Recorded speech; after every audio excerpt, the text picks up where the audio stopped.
সে তো আমাকে মারতে চায়, তাহলে কি চুরি পরে আমি বসে থাকবো নাকি? মিডিয়ার আইডি কার্ড ঝুলে আসলো আমার কাছে কয়েকবার, আয়েশ ভাই আপনি আমার একটু সাইডে আসেন 5 মিনিট। কেন? যে আপনাকে নিয়ে একটা টক শোতে যাবো। কিছুক্ষণের ভিতরে তার খবর আসলো সে যুবলীগের সদস্য। তো আমি যখন দাঁড়িয়ে আছি খেয়াল করলাম একটা রিক্সাওয়ালা আমার ভিডিও নিচ্ছে।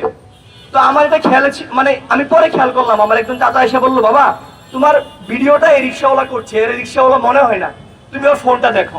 তো মিডিয়ার বাইরে কয়েকজন ছিল, তার কাছে যাই দেখি আমার ভিডিওটা টোটালি একটা লিডারের কাছে পাঠাইছে আমার মুভমেন্ট চেক করার জন্য, আমাকে মারার জন্য।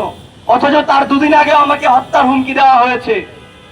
তারপর সে বললো সে সাধারণ মানুষ, অথচ তার ফেসবুকে যখন স্ক্রল করা হইলো সে যুবলীগের একজন সদস্য। এখানে আমার ভুলটা কোথায়? সে তো আমাকে মারতে চায়, তাহলে কি চুরি পরে আমি বসে থাকবো নাকি? তখন তাকে আমি আইনের হাতে তুলে দেই। এটা নিয়ে সুশীল পাড়ায় অনেক বক্তব্য হইলো, অনেক আন্দোলন হইলো, অনেক কথাবার্তা হইলো। ওকে হটেবার সমস্যা নাই। তারপরে আরেকটা কথায় আসি। তারপরে যেটা হলো আরেক ভদ্রলোক মিডিয়ার আইডি কার্ড ঝুলে আসলো আমার কাছে কয়েকবার, আয়েশ ভাই আপনি আমার একটু সাইডে আসেন 5 মিনিট। কেন?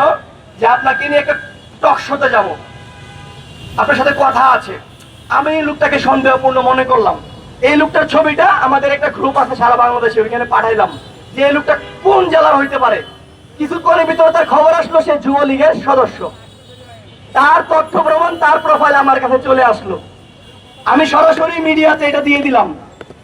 দেওয়ার পর আবার তাকে সাধারণ জনতা আটক করলো। আটক করার পরে যেটা হলো সুশীল সমাজ বলতেছে যে আমরা নাকি তাকে মব করেছি। আসলে মবের ডেফিনিশনটা কি এটা জানতে চাই যারা এই কথাগুলো বলে। আসলে মবের ডেফিনিশনটা কি